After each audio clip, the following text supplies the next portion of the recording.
જોઈએ સમાચારો વિગતવાર। વરસાદ ખેંચાતા શાકભાજીના ભાવોમાં ભડકો। જૂન માસ પૂર્ણ થયો છતાં વરસાદ ન થતા સીધી અસર શાકભાજીના ભાવ પર પડી છે। તમામ પ્રકારના શાકભાજી હાલ મોંઘા થયા છે, જેનાથી મધ્યમ વર્ગના લોકોની ખરીદ શક્તિ ઘટવા પામી છે। જુલાઈ માસ શરૂ થઈ ગયો છે અને હજુ પણ વરસાદ પડ્યો ન હોવાના કારણે શાકભાજીના ભાવોમાં ભડકો થયો છે। સિઝનના ભાવ કરતાં હાલ લીલા શાકભાજીના ભાવો બમણાથી પણ વધારે થવા પામ્યા છે। એક તરફ વરસાદ ખેંચાયો છે તો બીજી તરફ પેટ્રોલ ડીઝલના ભાવ વધતા ટ્રાન્સપોર્ટેશન મોંઘું થતા શાકના ભાવ વધવા પામ્યા છે। વરસાદ ન પડ્યો હોવાથી મોંઘવારી દરેક ક્ષેત્રમાં લાગુ પડી છે, જેની સૌથી માઠી અસર શાકભાજીના ભાવો પર પડ્યા છે। અગાઉ જે લીલા શાકભાજીના ભાવ 20 રૂપિયા કિલો હતો તે આજે 60 થી 70 રૂપિયા કિલો બજારમાં મળી રહ્યા છે। ગરીબની કસ્તુરી ડુંગળીના અને બટેટાના ભાવ આસમાને છે, જેના કારણે મધ્યમ વર્ગની ખરીદ શક્તિ ઘટવા પામી છે। જે પરિવારો અઠવાડિયામાં 1.5 થી 2 કિલો જેટલી ડુંગળી ખરીદતા હતા તે આજે 200 થી 300 ગ્રામ ખરીદ કરીને ચલાવે છે। મોંઘવારી પર કાબુ મેળવવા સરકારે તૃતીય પ્રયાસ રૂપે ખેડૂતોને સીધા વેચાણની છૂટ આપી છે। સરકારના આ તૃતીય પગલાને લોકોએ આવકારેલ છે।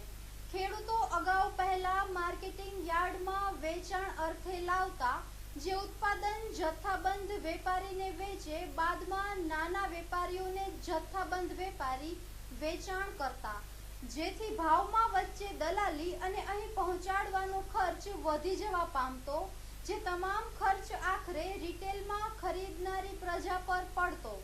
પરંતુ હવે સરકાર દ્વારા સીધા વેચાણની છૂટ આપવામાં આવતા બટેટા અને ડુંગળીના ભાવોમાં થોડે ઘણે અંશે ફાયદો થશે તેવી ઉપેક્ષા લોકો રાખી રહ્યા છે। આજે શાકભાજીમાં જે ભાવ વધારો થઈ રહ્યો છે તેના માટે મધ્યમ વર્ગને અને ગૃહિણીઓને ઘણી ખેંચ પડે છે। અમારે ઘર ચલાવવા માટે જે અમને બજેટ આપવામાં આવે છે તેમાં અમારે ઘણું ખેંચ પડે છે, કારણ કે જો શાકભાજી લેવા જઈએ તો કદાચ અઠવાડિયાનું સાથે લેતા હોઈએ તો પહેલા અમે બટેટા 4 થી 5 કિલો લેતા હોઈએ અને ડુંગળી 2-2.5 કિલો લઈ આવતા હોઈએ, જે જીવન જરૂરિયાતની વસ્તુ છે ડુંગળી અને બટેટા। તેના વગર ગૃહિણીઓને ચાલતું નથી, અત્યારે ઘરમાં વપરાશ તેનો હોય જ છે। પણ બટેટાનો ભાવ અને ડુંગળીનો ભાવ હમણાં અઠવાડિયાથી 10 દિવસમાં ઘણો જ વધી ગયેલો છે। ડુંગળી જે અત્યારે 40 થી 45 રૂપિયા કિલો થઈ ગયેલ છે અને બટેટાનો ભાવ પણ એટલો જ સાથોસાથ વધી રહ્યો છે। અત્યારે ઉનાળામાં ડુંગળીનો ઉપયોગ કરતા હોઈએ વધારે, જેના કારણે લૂ કે ન લાગે, પણ ડુંગળીનો સલાડમાં કે શાકભાજીમાં કે આપણે સાથે ઉપયોગ એટલો કરી શકતા નથી। જે પેલા 1.5 થી 2 કિલો લઈ આવતા એ હવે 200 થી 250 ગ્રામ ડુંગળીમાં અમારે એક વીક ચલાવવું જ પડે છે।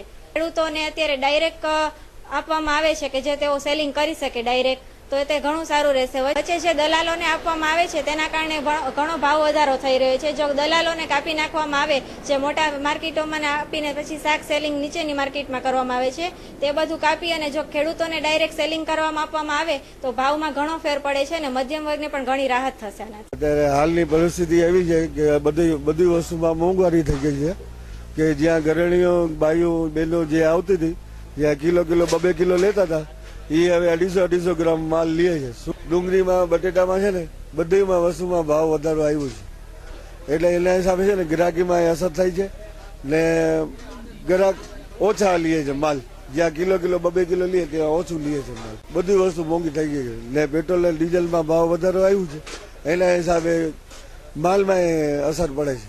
બકાલામાં છે ને થોડી રાહત થાય ને તો ગૃહિણીઓ થોડુંક વધારે બકાલું લે